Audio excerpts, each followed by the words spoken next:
Welcome to our Toppers Talk. Today with us we have rank 72 Tanuj. आज हम तनुज से जानेंगे कि इनकी कोर स्ट्रैटेजी क्या रही है जिसको फॉलो करके इन्होंने यूपीएससी में इतनी अच्छी रैंक हासिल की है. First of all Tanuj, civil services chronicles की तरफ से आपको heartiest congratulations for making to this rank. Thank you sir. So Tanuj, अभी एक हफ्ते पहले यूपीएससी का फाइनल रिजल्ट डिक्लेयर हुआ है. We would like to know कि कैसी फीलिंग है, एक एस्पिरेंट से नाउ एक सक्सेसफुल कैंडिडेट, तो कैसी फीलिंग है? सर आई थिंक सबसे पहला जो रिएक्शन मैं बोलूँगा, फीलिंग बोलूँगा, वो काफ़ी रिलैक्स्ड मुझे लग रहा है, क्योंकि एक काफ़ी बड़ा बोझ होता है जब स्टार्ट करते हैं प्रिपरेशन, तो वो अचानक से सारा बोझ हट जाता है. तो एक जो सब फर्स्ट फीलिंग है वो रिलैक्स की है, बहुत आराम की है. तो ये है सर. तनुज, स्टूडेंट्स के माइंड में जनरली क्यूरियोसिटी होती है, जो सिलेक्टेड एस्पिरेंट्स हैं, जो भी सिलेक्टेड कैंडिडेट्स हैं, उनके बैकग्राउंड से रिलेटेड. तो please can you share with aspirant कि आपकी स्कूलिंग, आपका ग्रेजुएशन कहाँ से आपने किया है? तो मेरी जो बेसिक स्कूलिंग हुई है वो मेरे होम टाउन हल्द्वानी से हुई है, Saint Teresa senior secondary school से. उसके बाद मैं ग्रेजुएट हूँ IIT रुड़की से. वहाँ से मैंने बीटेक किया है मेटलर्जिकल एंड मटेरियल इंजीनियरिंग में. और उसके बाद मैंने 2 साल जॉब भी किया बेंगलोर में सर. उसके बाद मैं सिविल सर्विस प्रिपेयर किया था. तो ये सिविल सर्विसेज में आने का जो ड्रीम है, वो कब आपके माइंड में ये थॉट आया? when did the thought come into your mind? Sir I think ये मेरे 3rd ईयर जब मैं कॉलेज में था अपने, उस टाइम आता था, क्योंकि काफ़ी सारे सीनियर से मिला, जो हमारे कॉलेज के एलमनाई थे, जो IAS IPS हैं, उनसे मुलाकात हुई. काफ़ी सीनियर्स थे जो प्रिपेयर कर रहे थे, तो वहीं से कहीं ना कहीं मुझे स्टार्ट मिला इस चीज़ का कि ये मैं कर सकता हूँ करके. तो तनु जी, आपका अटेम्प्ट कौन सा है? कौन सी अटेम्प्ट में फाइनली आपको ये सक्सेस मिली है? सर 3rd अटेम्प्ट है मेरा ये. तो आपकी जर्नी कैसे रही है इन तीनों अटेम्प्ट्स में? सर आई थिंक मेरी थोड़ी 2021 में और 2022 में, दोनों में इंटरव्यू स्टेज तक पहुंचा था मैं, और पर फाइनल लिस्ट में नाम नहीं आ पा रहा था, और इस बार फॉर्चुनेटली सर आ गया फाइनल लिस्ट में नाम. Congratulations for that. Thank you तो सर. जो कोर पार्ट है तनुज हमारी डिस्कशन का, वो है स्ट्रैटेजी से रिलेटेड. गिवन जो यूपीएससी का नेचर ऑफ द एग्जामिनेशन है, प्रीलिम्स में डिवाइडेड है, मेंस एंड इंटरव्यू, 3 स्टेजेस में डिवाइडेड है. लेकिन प्रीलिम्स जो है एक हर्डल, बहुत बड़ा हर्डल आज के टाइम पे एस्पिरेंट्स का है. और गिवन कि आपने तीनों अटेम्प्ट में प्रीलिम्स क्रैक किया है, तो प्रीलिम्स के लिए इनिशियली आप अपनी स्ट्रैटेजी बता सकते हैं, या बुक्स एंड रिसोर्सेज जो आपने फॉलो किए, जो आपको लगता है कि उसके बिहाफ पे आपका जो कंसिस्टेंट तीनों टाइम पे सिलेक्शन हुआ है? सबसे पहले प्रीलिम्स का कवर कर लेते हैं. तो मोस्टली मेरी 4 फोल्ड स्ट्रैटेजी रही इस पूरे प्रिपरेशन में प्रीलिम्स को लेकर. तो पहला वही था कि जो आपकी बेसिक बुक्स हैं, जैसे NCERTs हो गई, या और टेक्स्ट बुक्स हैं, जो कि सब जानते हैं, कॉमन जो टेक्स्ट बुक्स हैं, उनका मल्टीपल रिविजन्स. तो जितना ज़्यादा रिविजन कर सकें उतना कॉमन बुक्स का. तो पहला वो. दूसरा sir current affairs I think बहुत ज़्यादा इंपॉर्टेंट हो गया प्रीलिम्स के लिए. तो उसके लिए जनरली मैं 2 न्यूज़पेपर पढ़ता था, द हिंदू और इंडियन एक्सप्रेस. और उसके अलावा मैं जो विजन का मटेरियल, करंट मटेरियल है, उसके थ्रू करंट की अपनी तैयारी करता था. तीसरा सर मैं बोलूँगा, जो प्रैक्टिस हम करते हैं प्री की टेस्ट पेपर्स की, सबसे ज़्यादा इंपॉर्टेंट मैं मानता हूँ कि वही चीज़ है. तो जितना ज़्यादा प्रैक्टिस करते हैं उतनी ज़्यादा आपका एक्यूरेसी बढ़ती है क्वेश्चन अटैम्प्ट करने की, और क्वेश्चन को राइट होने की. तो अगर हो सके तो 50-60 फुल लेंथ टेस्ट जितना हो सके, या जितना भी पॉसिबल हो उतना आप करने की कोशिश मैं भी करता था करने की कोशिश. और चौथा सर आई थिंक PYQs, जो प्रीवियस ईयर क्वेश्चंस होते हैं, जो यूपीएससी पहले पूछ चुका है, वो काफ़ी ज़्यादा इंपॉर्टेंट है. तो मैं हर दिन प्रीलिम्स के 1 दिन महीना पहले हर दिन 1 घंटा निकालता था उनके लिए. क्योंकि सर कभी कभी क्या होता है कि इधर डायरेक्ट क्वेश्चन आ जाता है PYQ से उठ के, नहीं तो ऑप्शन के थ्रू क्वेश्चन बन जाते हैं. और नहीं, इसके अलावा सर वो डायरेक्शन तो आपको देते ही हैं कि आपको अपनी पढ़ाई किस तरीके से अलाइन करनी है. तो इन 4 चीज़ों पर मैं मेजर फोकस रखता था प्री के लिए सर. तो तनुज, कुछ नंबर ऑफ क्वेश्चन आपने स्ट्रैटेजाइज किया था, गिवन आज का जो क्वेश्चन आ रहा है, पिछले लास्ट ईयर की जो अभी प्रीलिम्स आप क्रैक किया आपने, तो उसमें बहुत ही टफ के क्वेश्चन थे, उनके ऑप्शंस भी बहुत ही टफर लेवल पे. हाँ सर. तो कुछ प्रोबेबल लेवल ऑफ क्वेश्चन जो आप बोल सके कि हाँ यहाँ पे एक सेफ रेंज है सिलेक्शन के लिए, अगर आपने कुछ ऐसी अपनी स्ट्रैटेजी डिवाइस की हो? सर मेरे लिए ये 90+ रहता था. मैं कोशिश करता था कि 90+ में पहुँचूँ कुछ भी करके. पर आई गेस इस वाले प्रीलिम्स में 85-86 पहुंच पाया था, क्योंकि जैसा आपने बोला बहुत डिफिकल्ट क्वेश्चंस थे. तो मैं बोलूँगा राइट रेंज 85 to 90 है ही. उससे कम मत करना, मतलब अगर एक्यूरेसी बहुत अच्छी है तब आप उससे कम करिएगा. अदरवाइज क्योंकि जनरली प्रीलिम्स में एक्यूरेसी 60-70% ही रहती है, तो आप ट्राई करिए 85 से 90 क्वेश्चन अटैम्प्ट करने की सर. तो नेक्स्ट पार्ट जो है प्रीलिम्स में CSAT का एक पोर्शन है. अभी इंटरव्यू जो इंजीनियरिंग बैकग्राउंड के भी स्टूडेंट्स उन्होंने बोला CSAT is really tough, and जो प्रीवियस प्रीलिम्स में अगर वो फ्लंक किए तो सी सैट की वजह से बाई 1 और 2 मार्क्स, इवन द IITians। हाँ सर। तो सी सैट के लिए आपकी क्या स्ट्रैटेजी थी? वेर यू फेयरफुल की या फिर हो जाएगा ऐसा कुछ? सर एक्चुअली 2022 में मैंने रियलाइज़ किया कि सी सैट डिफ़िकल्ट होते जा रहा है। उसमें मेरे मतलब सर 80 नंबर्स टाइप्स आ रहे थे, तो मैं कहीं ना कहीं डर तो रहा ही था कि सी सैट भी अब डिफ़िकल्ट हो रहा है, और 2023 में भी यही हुआ। तो सर मैंने बेसिकली मैथ्स की तैयारी उतनी नहीं करी थी, क्योंकि मैथ्स बैकग्राउंड रहा है, तो उतना मुझे लगता था कि ठीक ठाक है। तो मैंने इस बार क्या किया सर, जो प्रैक्टिस पेपर थे सी सैट के 10 से 15 प्रैक्टिस पेपर लगाए थे, और PYQ सारे आई गेस 2016 से मैंने सॉल्व किए थे। तो इससे क्या हुआ कि मुझे दिख रहा था कि मेरे कहीं ना कहीं 100 नंबर क्रॉस कर रहे हैं सी सैट में, इसलिए बहुत ज़्यादा मैंने उसकी तैयारी नहीं की थी। पर मैं सजेस्ट करूँगा लोगों को कि सी सैट को दो घंटे का पेपर है, उसको एक घंटे में बांट लें। 1 घंटा आप पूरा मैथ्स को दें और 1 घंटा पूरा इंग्लिश को दें। इंग्लिश को टाइम कम मत दीजिएगा, क्योंकि बहुत ज़्यादा रिवॉर्डिंग है वो चीज़। और मैथ्स अगर प्रैक्टिस करनी है तो बहुत सारी बुक्स अवेलेबल हैं, प्रैक्टिस करना ज़रूरी है, क्योंकि डिफ़िकल्ट होता जा रहा है। वरना एक कैट की बुक आती है सर, मेरे को नाम याद नहीं आ रहा उसका, एक अमित शर्मा ऐसे कुछ ऑथर हैं उसके, वो आप यूज़ कर सकते हैं। थोड़ा डिफिकल्ट लेवल ज़रूर है, पर जिस हिसाब से सी सैट के क्वेश्चन आ रहे हैं वो आपको सॉल्व करने में ज़रूर हेल्प करेगी सर। और प्रोसीडिंग फर्दर, जो मेंस का स्टेज है, तो क्या प्रीलिम्स और मेंस की आपने इंटीग्रेटेड अप्रोच रखी थी, या मेंस के लिए सेपरेटली सेग्रीगेट करके आपने कुछ स्ट्रैटेजी अपनाई थी? सर इनिशियल अगर आप मंथ्स में देखेंगे तो कहीं ना कहीं इंटीग्रेटेड अप्रोच ही रहती है, क्योंकि उस समय आप अपना बेस बिल्ड कर रहे होते हैं, फाउंडेशन बिल्ड कर रहे होते हैं, तो उस टाइम आप इंटीग्रेटेड ही चलते हो। पर जैसे जैसे प्री क्लोज आता है तो आप एंटायरली प्री में शिफ्ट करते हो, और प्री और मेंस के भी जो 3-4 महीने होते हैं उसमें आप एंटायरली मेंस के प्रिपेयर करते हो। तो ऐसा रहता था सर। तो रिसोर्सेज आपके मेंस के लिए सेम थे या कुछ आपने वैल्यू एडिशन किया था? सर थोड़ा डिफरेंट हो जाते हैं, क्योंकि मेंस जो है आपका काफ़ी इन डेप्थ एनालिसिस मांगता है हर एक क्वेश्चन जो है मेंस का। तो उसके लिए सर रिसोर्स थोड़े चेंज करने पड़ते हैं। जैसे कुछ एक्स्ट्रा सब्जेक्ट जुड़ जाते हैं, जैसे GS2 में सोशल जस्टिस गवर्नेंस वाला पार्ट होता है, या IR वाला पार्ट होता है, वो थोड़ा एडअप होता है। सिमिलरली GS4 एडअप हो जाता है, जो कि आप प्री में नहीं तैयारी करते हो। तो इनके लिए सर आप, और ऐसे भी होता है, तो इनके लिए आपको सर अलग से प्रिपेयर करना ही पड़ता है। तो अगर मैं रिसोर्सेज की बात करूँ, GS4 जैसे लेक्सिकन की एक बेसिक रीडिंग मैंने लगाई थी, तो उससे मेरे को अंडरस्टैंडिंग हुई कि GS4 आखिर है क्या। उसके अलावा सर फिर जो टॉपर्स नोट थे, श्रुति शर्मा मैम के नोट थे, उससे मैंने काफ़ी हेल्प ली। तो मेंस की जो है आपको स्टडी थोड़ी सी अलग करनी पड़ती है इन सारे सब्जेक्ट्स की वजह से। एंड नेक्स्ट पार्ट जो मेंस में आंसर राइटिंग का है, मोर और लेस एवरी सेकंड एस्पिरेंट के जो आंसर्स होते हैं मोर और लेस सेम होते हैं। तो आपको ऐसा क्या लगता है कि आपने डिस्टिंक्ट किया था जो इतनी अच्छी रैंक मिली आपको? सर मेरे ख्याल से मैंने इस बार जो इंट्रोडक्शन बॉडी कंक्लूजन हम फॉरन बोलते हैं, उसमें मैंने ये ट्राई किया था कि जो मैं इंट्रोडक्शन लिखूँ वो काफ़ी अच्छा हो, यूनिक हो, और कंक्लूजन भी जो वो अच्छा हो, यूनिक हो, और कंक्लूजन इनफैक्ट 4-5 लाइन का हो। मैंने ये इंश्योर किया था कि ये होना ही चाहिए। उसके अलावा बॉडी पार्ट में मैंने कोशिश करी थी कि पॉइंट्स मैक्सिमाइज़ कर सकूँ अपने किसी भी आंसर में।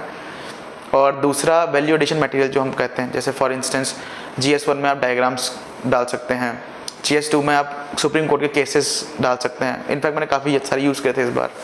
उसके अलावा जो सेकंड ARC रिपोर्ट्स हैं, या और जो भी मिनिस्ट्रीज़ की रिपोर्ट्स आती हैं, आप उनको कोट कर सकते हैं। कंक्लूजन में आप कुछ भी आप अच्छा सा स्लोगन जो यूज़ हो रहा है इस समय, या कुछ भी कोट है, वो हम यूज़ कर सकते हैं।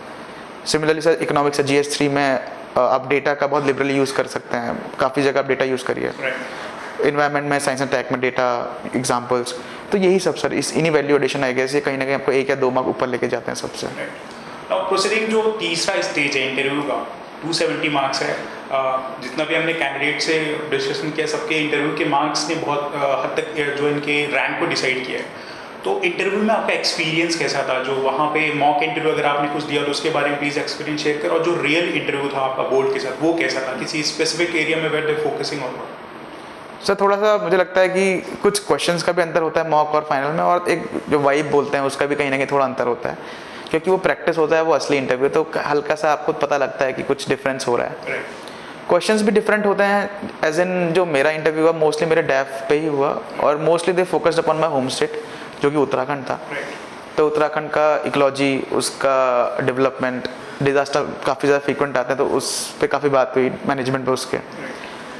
उसके अलावा जो जब मैं इंटरव्यू था फार्मर प्रोटेस्ट चल रही थी दिल्ली में, तो उस चीज़ के ऊपर, एमएसपी के ऊपर, तो ये सारे सर जो मोटे मोटे टॉपिक्स हैं ये कवर करे सर लोगों ने। तो अपना ऑप्शनल सब्जेक्ट क्या था आपका? सर मेरा एंथ्रोपोलॉजी था। एंथ्रोपोलॉजी। तो आपका क्या मोटो था कि एंथ्रोपोलॉजी आपने चूज़ किया? अगर एक स्टूडेंट आज के टाइम पे जो बिगिनर, उनके माइंड में एक ऐसी सिचुएशन रहता है कि क्या ऑप्शनल चूज़ करें, तो आप क्या सजेस्ट करना चाहेंगे कि ऑप्शनल जो आप एंथ्रोपोलॉजी आपने चूज़ किया, किस बिहाफ पे चूज़ किया? सबसे पहले तो एंथ्रोपोलॉजी बहुत अच्छा ऑप्शनल है इस टाइम, और मैंने इसलिए चूज़ किया क्योंकि जो मेरा बैकग्राउंड था वो अवेलेबल नहीं था, तो मुझे एक ऐसा सब्जेक्ट चूज़ करना था जो मेरे लिए थोड़ा नया ही है। फिर सर उस टाइम मैंने जब सिलेबस देखा एंथ्रोपोलॉजी का, तो काफ़ी ज़्यादा इंटरेस्टिंग सिलेबस है उसका।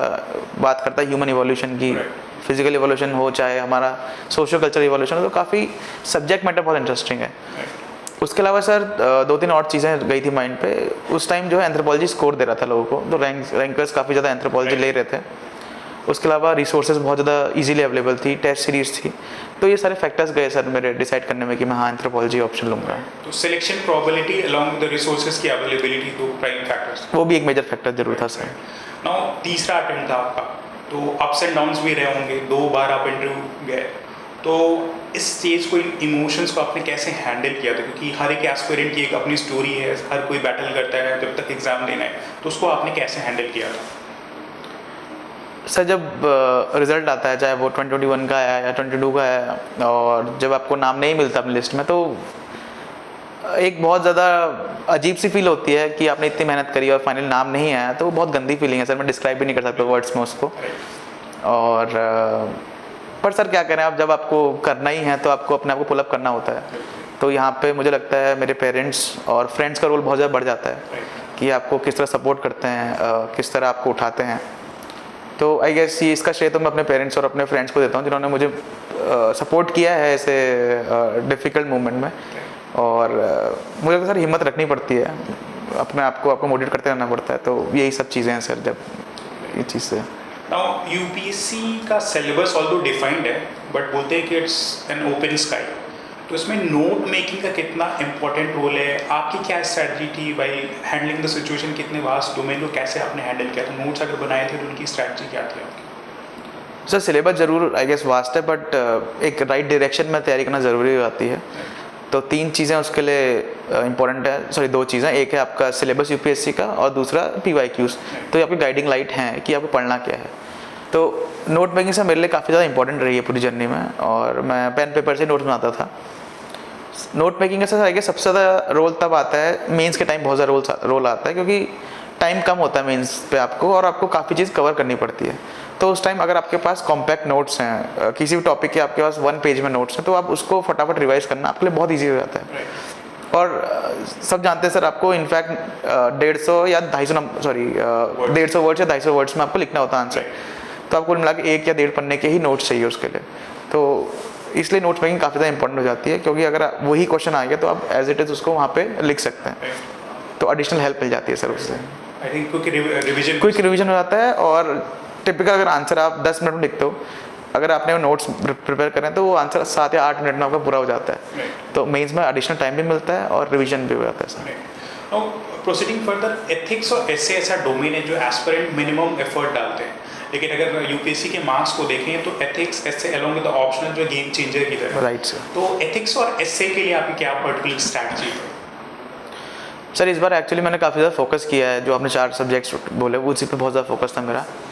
तो अगर ऐसे की स्ट्रैटेजी की बात करूं तो मैंने सर टॉपर्स के काफ़ी सारे नोट्स देखे, उनके एसेस को एनालाइज़ किया कि वो किस तरीके से आकर लिख रहे हैं, मेरे नंबर कहाँ कम रह रहे हैं, उसको एनालाइज़ करने की कोशिश करी। तो सबसे इंपॉर्टेंट चीज़ है मुझे जो नोटिस हुई, वो दिखा कि उनके ना फ्लो बहुत अच्छा आता है ऐसे में, कि एक पैराग्राफ से दूसरे पैराग्राफ कनेक्ट कर रहे हैं, तो ऐसा लग रहा है कि एक ही फ्लो में मैं पढ़ पा रहा हूँ उस चीज़ को।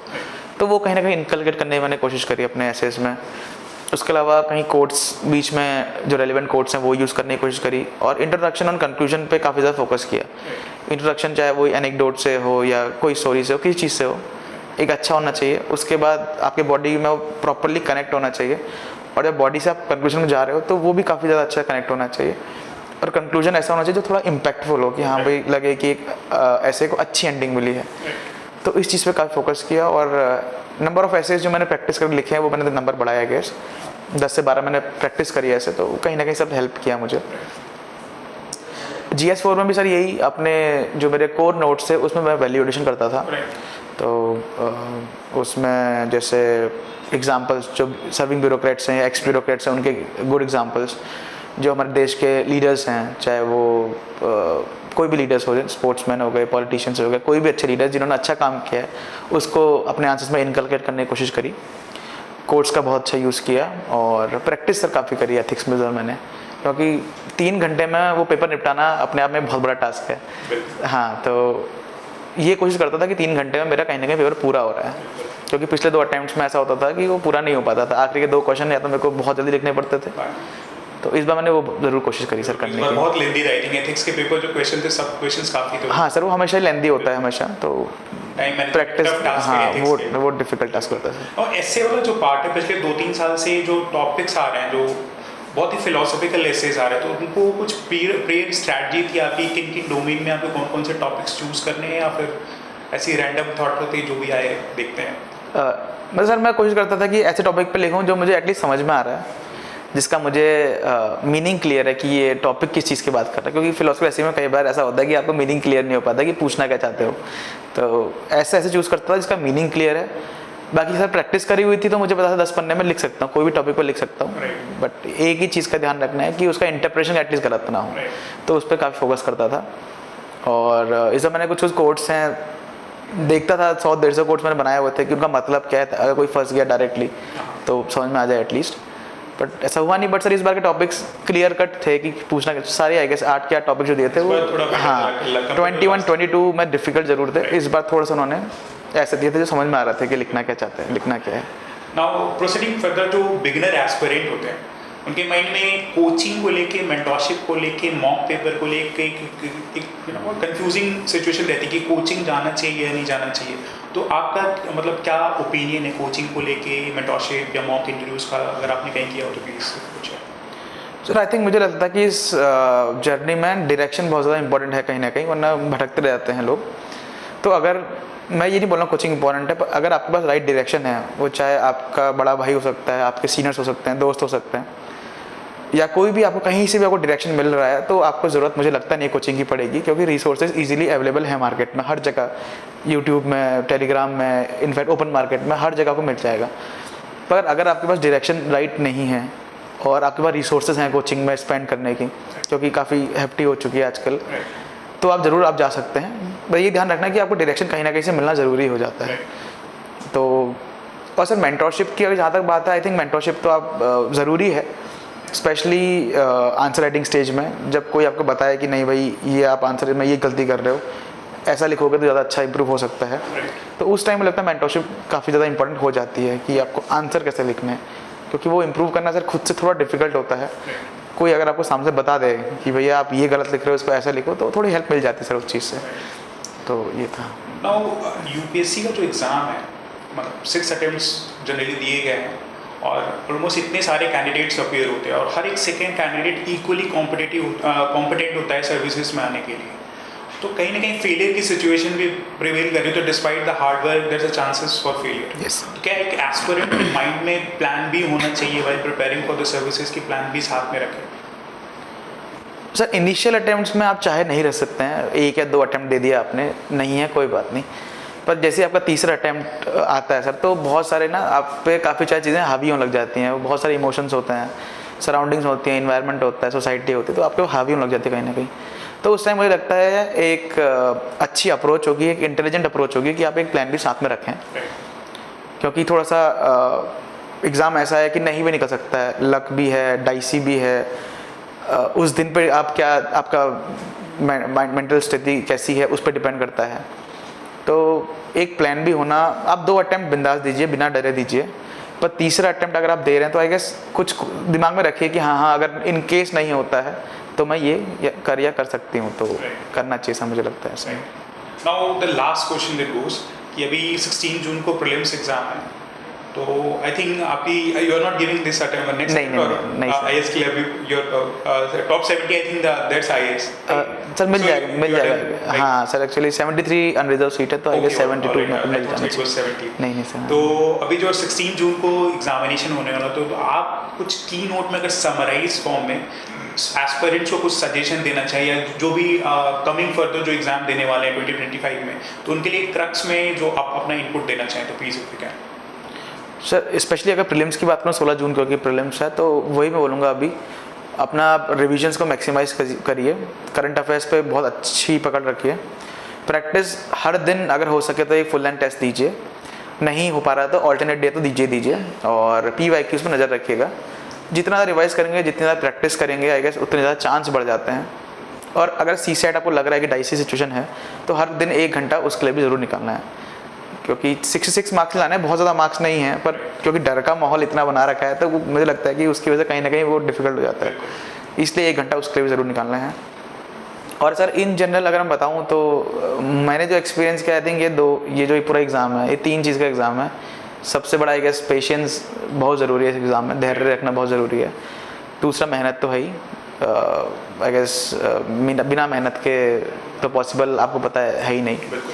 और तीसरा आई गेस सपोर्ट होना बहुत ज़रूरी है। ये एग्ज़ाम मुझे लगता नहीं अकेले के बस का है, किसी के बस का, तो पेरेंट्स का, फ्रेंड्स का, कलीग्स का, मेंटर्स का, टीचर्स का सपोर्ट बहुत ज़रूरी है। तो कहीं ना कहीं एक अपने आसपास ऐसे लोगों को रखिए जो आपको सपोर्ट करते हो।